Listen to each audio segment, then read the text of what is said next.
leader afe yera Richard Jakpa ono so wombie and attorney general so ho abon mu bia akoye empranto so we pratu we so na we apratu we so no and na court tena asem no so emma de ono tena dwamu a saa bre no ono anso so wo additional responsibility say high court judge ono ankasa ya appeals court judge me ama me justice afia say wa sare botwe wono ena tena dwamu na bre court no tena ase no eno wo ma hye se nyame adoma wo kyenechi ya wode ya enkrata bia nipa bia sesade aba accuse mienu ni nyina minority leader era kesela to forcing afei businessman Richard Jakpa ono so atworo bi aba ya wo mu nyina ko o masem say stay of execution bi enkoso ba bi asem no edru ne ene ba bi a ensensem na epempen ba ni nyina no edru ba bi kura no a era Jakpa kura de o say ayi kwadu bi a ye de femfam no won nsem no mu no ba bi kura no da bi won tiase ensuo bi anyinam ye ntwentwe so kakra che say ba bi a yedru ne yempo so kakra wo ho a na afa niema bi wo mu a court no hwehwemu no tutu bi ngu ye gya bi kwan se de be ya beboa na won betimi edi asem no eyie se se ya no gu so ka se court no tena ase enne no wo mu de nkrata ahodo ebae yewra Jakpa Richard edi bi beto wedwa eno achi no nso so minority leader nso so de bi ba ye beto ho na yewra Jakpa sema wo kan se wo bo attorney general kwadu se wono ase yi one no abekasa wa contact na na se one no adi nkita ho wo bra sebi na ye bra na ni wo so one ni hia kora a che se no ase wo kan na ba besi so se yewra ato forcing edi for wa asem ni mu kwa bia so ye nkyekere ntansa ni nyina ne mfa mo no wo se nyamie nim no kura nie attorney general no ankasa asem a wo kan no wonim ho hwe asem wo kan ase wo bo no kwadu a wonim asem no ho hwe se wo beka asem bia kyere wo no attorney general se de ba ya yewra ato forcing ho bekọ akokam no adi for won kai wonim ho hwe eno achikura nso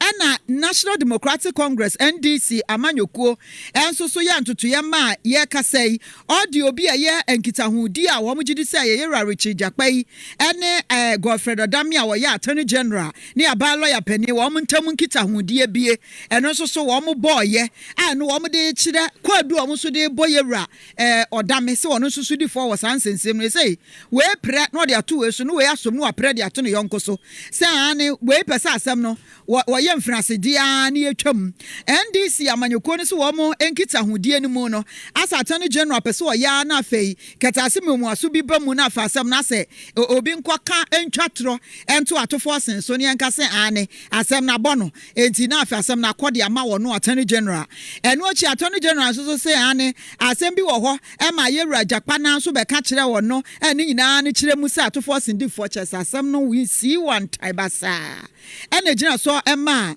justice afia se wa saribotwe se wo tena asem no so nyame adoma ya wada o motena se a enkrata obi a sesade abegu nanim se de na asem no akro se he na weika de wesi ye ntwam de wesi nyina ho asem no nyina enkrata ni nyina obaboa no abua ni nyina wie na owie a afei asem ne hu ba bi adni die no ko wo se nkrata wanya eda ne pono so nkran ye 94 ya ni nyina no wode ho atemu beba abonti nyame adoma ya wada na bra wo ka asem ne wie ya osadwofo ete ye pia abonti wie ya pe ena wo mo ebisa yewra attorney general and minister of justice yewra Godfred Yebo Adame se de akoso anyina wo court awie ene kwadu a ye de pemwo ene ho asem a besie enne ebra court no esori mu no sen na age no nasemo kan yi ni what I say the light and the pleasure of the wicked that even though they laid trials for me I will flee from them the righteous is always to go by evil. Thank you very much. Bye bye.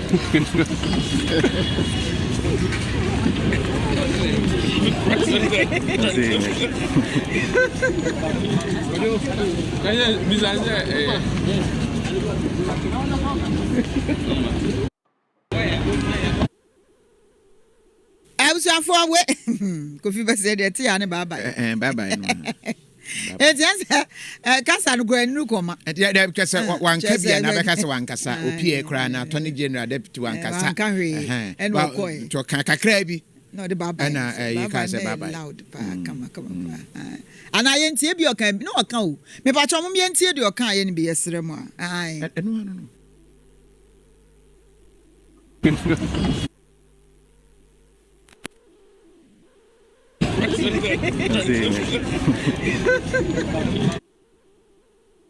God does not delight in the pleasure of the wicked. And that even though they've laid traps for me, I will flee from them.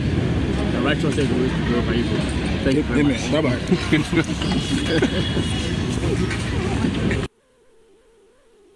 No. Otake ni wi a eno ano no na kyese wo na akoro no. Asemi sa na nkomatwetwe ne meeting e course nyina no. Onipa kankama bi atumi atwene nyina de agu tape so. Eno ho asem nyina ebepiem wo court a. Sabre ye hwese ya woda omumuvu wi a behwe sa asem no se na beko. Sabre nso de ya atum se be ni wo TV so. Am obi atumi ahwe bi.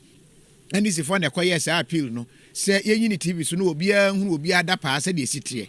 Na asemi ene wo mo kwa court wie ye a mo pie ye na lawyer Sami Jamfi ba be kire mu se samunim panin no efre na attorney general minister of justice no go fre ye bo adame wo twe ni mutan ye be twe na so wo se suompo crime any expiry date ayese sika dada nim ni nyina wudi a fresh enti se aye den asem no se ya twe ni mfie sen wo se attorney general we wodi abonefo sembi pam na try ye ekosu no ebema ntwa dedi sa na di kra no a kwan bia so brebi beso na kese we same pa che so mo ba no ama che se sa sem we wo mu asan revisit bio wo se enen so ne ho dwi ne pa se na esenke ma kwan ema asem no tu anamon chen se de koye no enso mo koye na gigigigo mo kasi ani anu mo ye san ha ruling no ya woda ena ruling no ebeba what's your name? So, and one kakra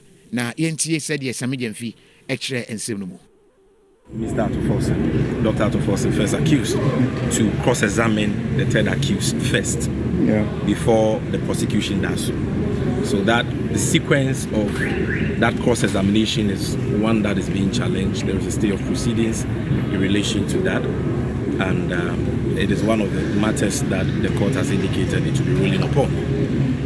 The second one has to do with an application for the termination of the entire proceedings and or stay of proceedings by Mr. Jakpa and his lawyers. This application, I'm sure you've seen it in the media. The affidavit in support was sworn to by Mr. Jakpa, third accused himself, and he speaks to several interactions he has had with the Attorney General, Godfrey Adame, in which the Attorney General told him that he knew he was innocent, but he needed to add into the suit to camouflage his real intentions, which real intention, according to Mr. Jakpa, was the persecution of Dr. Atofosin, the minority leader. And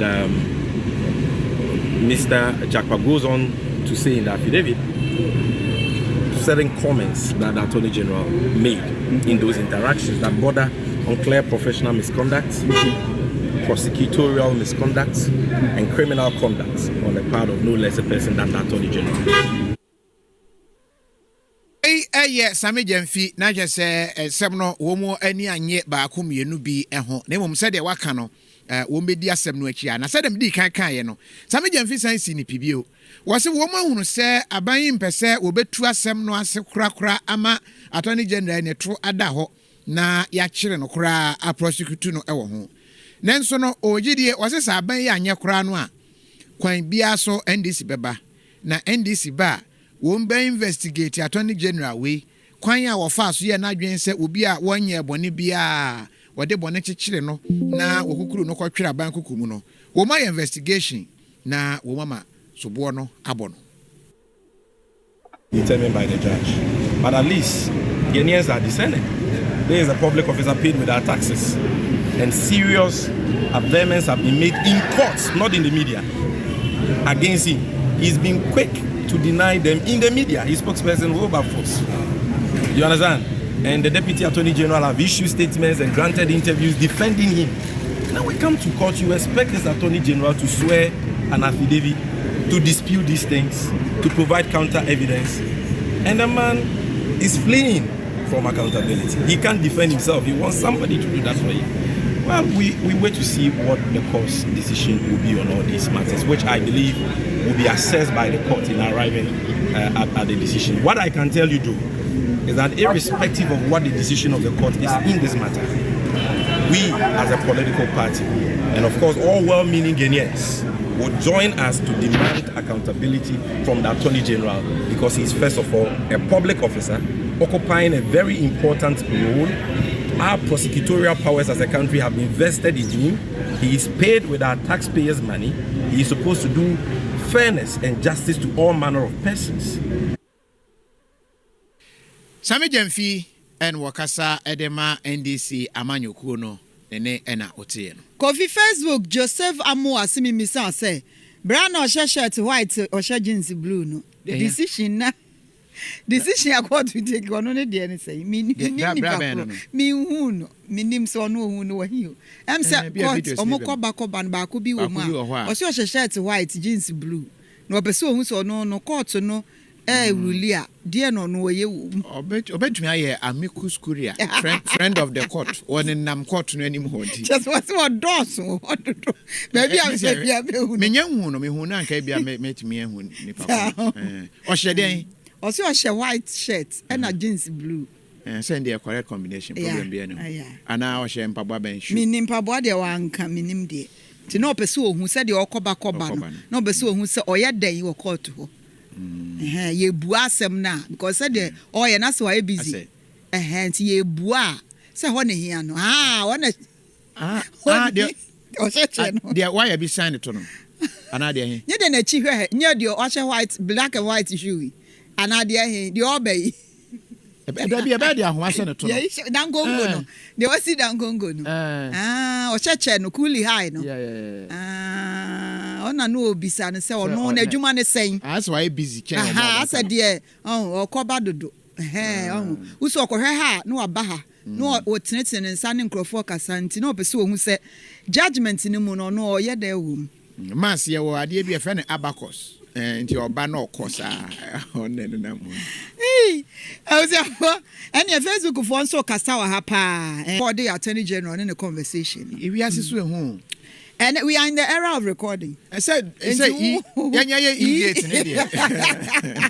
E na ba ne de ne bibia ye e. It was so ochirem de ntia or recording no. Or say eye ne yasa innocent person obi onim asem ho hwe. Na watena sia bo trimu frɛ obi a on kasem no abewuram by force. E de asomne gon. E be so ne kon akase.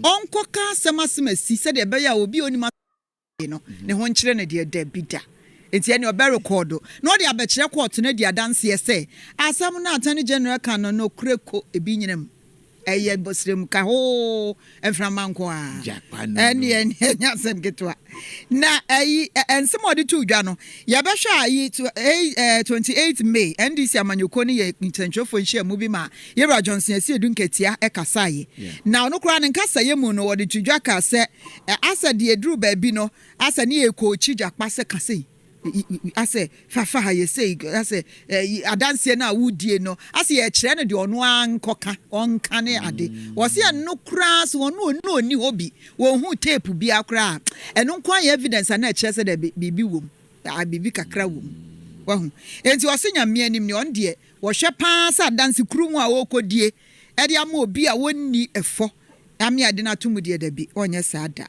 yenti ensem o de atudwa ne nchiremu kakra bi. The position that tape you put out is a doctored tape. Well, they are claiming it's a doctored tape. I didn't say that. So it should be original. You should tell the original to court. But why did you record the Attorney General? Well, that is not for you. He says you've been disingenuous. But that's what he claims. It was a private. Prosecuting innocent people. Who is disingenuous? It was a private conversation, and now you put it out. You claim it's a private conversation. That's what he says. Well, a private conversation, when it's a conversation that leads to committing crimes, it can no longer be private. It becomes a crime against the state. So it can no longer be private. So that private claim is neither here nor there. The bottom line is you didn't tender that in evidence. I'm not a lawyer. My lawyer knows his strategy. And he understands the court processes more than I do. So he's doing what is required by him. He has got his own strategy. And I cannot dictate to him his strategy. So at the end of the day, you expect that you're going to walk? There must be justice. And I'm just seeking for justice. So justice, anything other than free, will be injustice. I cannot decide that I'm working free. It is her ladyship who decides upon the evidence I used before her. The evidence will lead to that. And I know she's going to hold fidelity to the law. And that's what is expected of her. And that's exactly what I know she'll be doing. So I don't have any issue at all. Are you looking forward to a face-off between you and Mr.